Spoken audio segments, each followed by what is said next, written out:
How you guys doing today? It's Anthony Ganji, host of Tier Talk, and I just want to compliment one of our own. One of our own that truly defines who we are. And in this case here, they defined who we are by their heroic action, by saving the life of another, by putting their own life at risk. Officer Donald Carson, who's a correctional officer, in this case this happened while he was off duty, was driving down the road and noticed a female slumped over in a vehicle that was already on fire. Most passerbys, they're going past, they're not acting. This gentleman here makes a U-turn and saves this female's life, puts himself in jeopardy. And that just shows you who we are, both outside and behind that wall. And I think it's a great representation of the type of people that work in this profession, in corrections. So what I'm going to do is, I saw an interview that was done by 101.5 on CBS Radio, in which the host interviewed Officer Donald Carson. He tells his story, and in tribute to this heroic officer, I would like to share that interview. So guys, feel free to watch the video, listen to the interview, and give your comments below. This is just a great story, and definitely someone that represented who we are behind that wall. Stand by. Officer Donald Carson. Officer, good morning, and welcome to New Jersey 101.5. How are you? I'm all right. Yourself? Good morning. I'm doing great.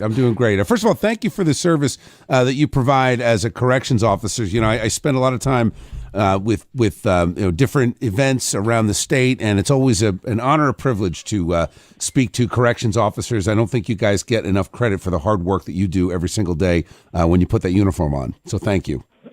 Thank you. Thank you for having me on the show. Yeah, of course. So tell me what happened, right? You're driving down the road.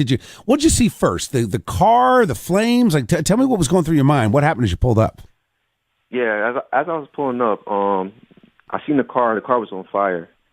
And I seen a lady just slumped over on the steering wheel.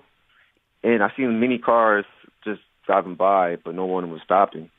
So I had that gut feeling like, wow, like no one's stopping. Like, it's a car on fire with a woman inside and no one's stopping. So at the time, I was just like, you know what? Something has to be done. Wow. So I immediately just made that U-turn and approached the vehicle.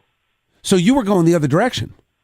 Yeah, I was in the opposite direction. No kidding. Yeah. And there were no emergency services on the scene at the time? Like, it had just happened? Yeah, it just happened, yes.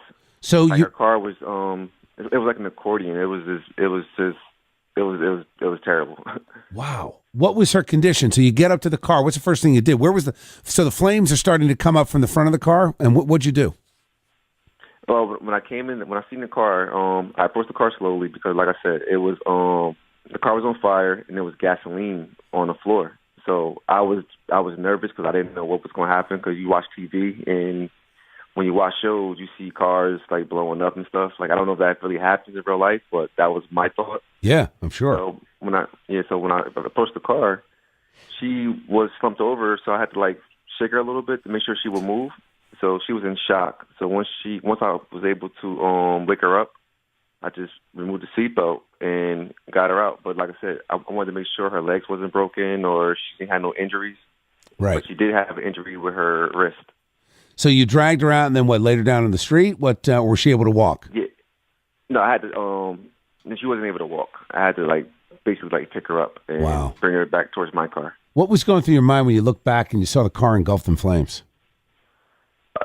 That could have been me, because literally 2 minutes after taking out the car, the whole car was in flames. That's incredible. That's incredible. Yeah. Wow. Now, have you been in touch with her? No, I haven't been in touch with her, but I've been in touch with her family. Yeah. How's she doing? Reached out to me.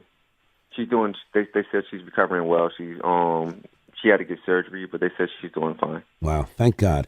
She is alive because you had that gut feeling and turned your car around. So thank God that happened. I mean, just, God works in strange ways, right? You were supposed to be there that night and you saw it and you acted, but every opportunity requires a courageous person to act on it, and you did. So I'll tell you something, officer, you are a hero for sure. And will you be in touch with her? Are you going to visit her in the hospital? Are you going to think you'll talk to her afterward?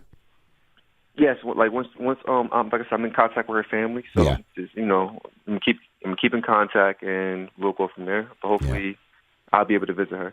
That's great. That's great. Well, thank you for everything you do, and thanks for joining me this morning on the show. And good luck, because you still got that tough job ahead of you when you put the uniform on. And thankfully, you were in the right place at the right time and had the courage to do something about it. Thanks for everything you do, officer. Not a problem. Thank you.